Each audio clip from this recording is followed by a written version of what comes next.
Իշխող քաղաքացիական պայմանագիրը վերաբերում ձեր խմբակցության պատգամավոր Հայկ Սարգսյանի օրինագծին, հեղինակած օրինագծին, այն շատ մեծ աղմուկ է բարձրացրել, մասնավորապես հասարակության մեջ, այսպես շերտավորման առումով։ Այդ խնդիրները, բարձրաձայնումները հաշվի առնելով դուք կողմ կլինեք, նաև ավելացրել է, հա։ Ես դրա այդ հարցին պատասխանեմ, եւս մեկ անգամ հատուկ ձեր համար պատասխանեմ, որ այդ հարցի շուրջ քննարկումները շարունակվում են, այդ օրենսդրական նախաձեռնությունը Հայաստանի Հանրապետության անվտանգության համակարգի համար անհրաժեշտ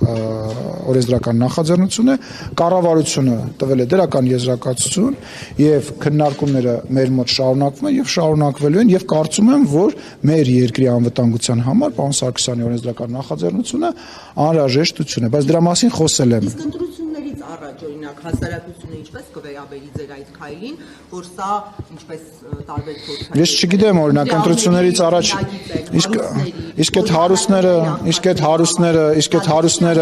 իսկ այդ հարուստները, որ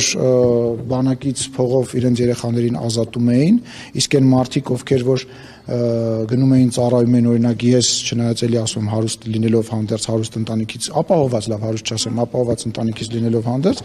գնում ծառայում, իսկ այն մարդիկ կոպեկներ են ստանում։ Հիմա շատ ու շատ մարդիկ գալիս են պաշտպան հայրենիաց ծրագրով պայմանագիր են կնքում, մեծ ցանկություն ունեն ծառայելու եւ ես արդեն ասել եմ ձեր գործընկերոջը, մեր վերջնական նպատակը պրոֆեսիոնալ բանակ ունենալն է։ Հիմա մոտավորապես 10,000-ից ավել հայ հետախուզման մեջ է,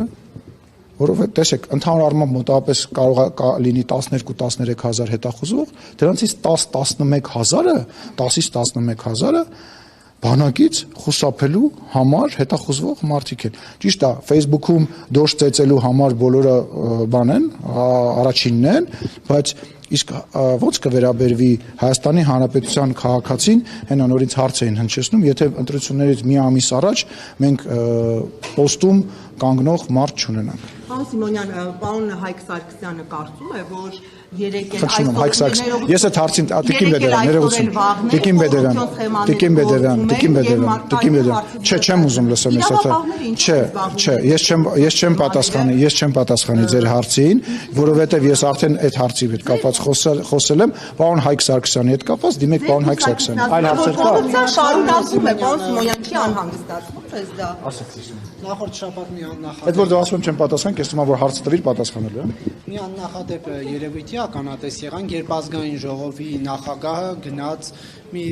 տարեց կնոջ հետքերով, որպեսզի նրան գտնի եւ այսպես ասած պատին դեմ տա, թե ինչ է ասելու մասին։ Սա ինչ պրակտիկա է, հիմա քաղաքացիը դիրքորոշում է հայտնել, եթե այնտեղ տուն չունեի, կարող էի ուղղակի պարզաբանում տարածել թեկուզ ձեր խոսնակետով, բայց գնալ պատուհաններից մարդկանց գտնել, արեք հաշիվ պահանջել։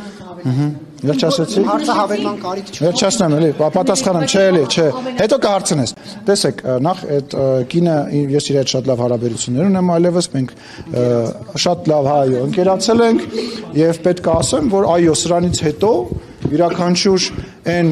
տարը, այն մարդը, այն կազմակերպությունը, այն կենտրոնը, որը որ իրեն թույլ կտա ասել, որ չգիտեմ, ես շենքեր ունեմ, զավոդներ ունեմ, ինչ որ տեղ փայ ունեմ, այո, գնալու եմ այնտեղ եւ մերկացնելու եմ այդ սուտը, որովհետեւ ներողություն եմ խնդրում իմ լավ ընկեր Տիկին Ասյան, որի հետ ընկերացել եմ, այնուամենայնիվ տենց վստահ ժողովրդի, եթե չեմ սխալվում, լրագրողներ ասում են, դե բոլորս է գիտենք, բալես իմ Հա, ես մնացած տեղերն եմ գնացել, իրանց հետ եմ ընկերացել։ Բոլորի հետ ընկերացել եք, բայց եղել են մարդիկ, որ ասում են դուրը նախ շփացել են։ Չէ, երկու տեղ եմ խոսացել, երկուսը ոչ մի տեղ չեն շղկացել։ Երկու տեղ եմ խոսացել։ Ձեր լրագրողն է նկարել։ Չէ, մեր լրագրողին դուք չեք կրում։ Չէ, նկարել է, հարգելի, սխալ ես, երկու տեղ եմ, չէ, սխալ ես, հարգելի։ Դե գնաք կնկարեք այդ մարդուն, կասեք, որ ես շղկա։ Ես երկու հոգու հետ եմ խոսացել, վերջի հարկի աղջկա ընտանիքի հետ եւ առաջին հարկի երկու բնակարանի հետ,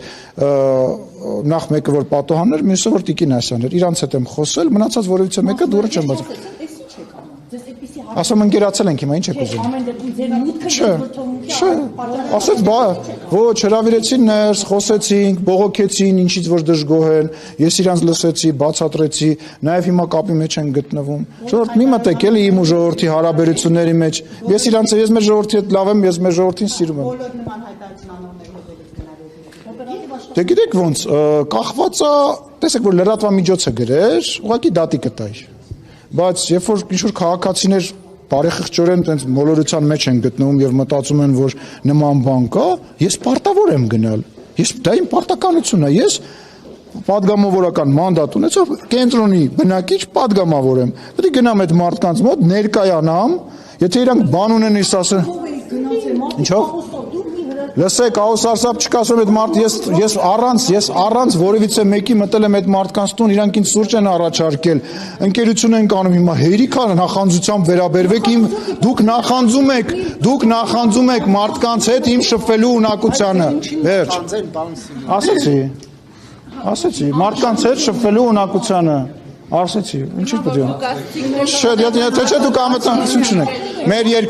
երկրի իրավապահ համակարգը ձեր բոլորի անվտանգությունն է, մեր ոստիկանները, մեր պարեկները, մեր ԱԱՑ-ի աշխատակիցները ձեր բոլորի անվտանգությունն է։ Ձեր լեզվամտածելակերպը փոխեք, դուրս եկեք այն տրամաբանության մեջ Սերժի Վաչիկը, չգիտեմ ես ինչի Պեչիկը, Մուչիկը, Ֆուչիկը, իրանց բաները դուրս եկեք այդ լեզվամտածելակերպը։ Ձեզանից դուք լրագրող եք, հələ մի հատ իմ անվտանգության աշխատակիցներից մեկի անունը բարձրաձայնեք, հենց հիմա, ուղիղ եթերում ենք։ Վարչապետի անվտանգության ղեկավարի անունը ի՞նչ է։ Ինչ ասեք է։ Բա անվտանգությունից եք։ Մեկինը։ Հա, ավելի լավ։ Մեկինը ասեք։ Կարող մեկ ասեք։ Չէ, պետք չի ասել։ Հետո ես ուզում եմ հասկանամ, դուք որոշել եք ինչ-որ մեկին սպանեք, ինչ-որ մեկին վրա մահափորձ անեք, այն մարդիկ, ովքեր որ խոսում են Հայաստանի Հանրապետության, երբ որ ձեզ պետք է, դուք Հայաստանի Հանրապետության երկրորդ պաշտոնյան եք, բա դուք, Հայաստանի Հանրապետության երկրորդ պաշտոնյան, առաջի պաշտոնյան, երրորդ պաշտոնյան ու էլի շատ պաշտոնյաներ պետք է ունենան անվտանգության աշխատակիցներ։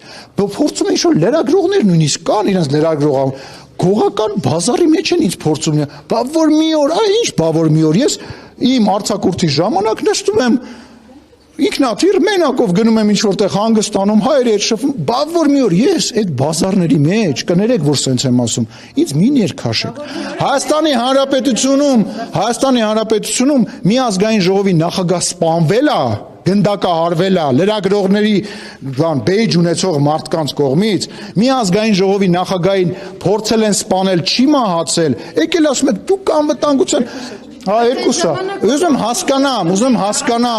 ժամանակ չեն սպանել։ Ում չեն սպանել։ Երբևիցե մենք խոսացել ենք։ Դրանից հետո ոտքով շրջում եք քաղաքում։ Բայց խիվետի, բայց օրենք հա, դա այդ օրենքը ես չեմ ասում։ Սպանվել է, բայց այն ժամանակել էր սպանված։ Հա, բայց ինչ ես ուզում ինձանից։ Օրենք հա դա աշխարհում կա երկիր։ Լուսինե ջան, ես կարողանում եմ, բայց ես դա չեմ անում, որտեղ դա գոյություն ունի օրենք։ Հովիկ Աբրահամյանը, Արա Բաբլոյանը, Արտուր Բաղդասարյանը, Օղորմատիկ Գալուս Սահակյանը, որևիցե ազգային ժողովի նախագահ եղել, որ անվտանգության բան չի ունեցել։ Ռոբերտ Քոչարյանը նախագահ չի կամ Սերժ Սարգսյանը նախագահ չի, կարողանում է շրջի։ Մենք ստեղ падգամավորներ ունենք, որոնք բերում են իրանց օգնականներին, գրանցում են իրանց ախրանիկներին, գրանցում են որպես օգնական, որպեսզի ազգային ժողովի շենքում շրջեն։ Եկել եք Հայաստանի Հանրապետության, դուք երկրորդ պաշտոնյան եք, անվտանգ, բա պետք է ունենամ, բա ինչ պետք է անեմ, բա հակառակորդ երկիր գոյություն ունի եւ ավելի լավա չխոսես, ես քո հարցին պատասխանել եմ։ Ես քո հարցին արդեն պատասխանել եմ։ Կարելի է նաեւ աղջիկ Հայ չանենք, ձեր խմբագիրներ իր աղջկան գրանցում են որպես լրագրող, դրա մեջ վատ բան կա։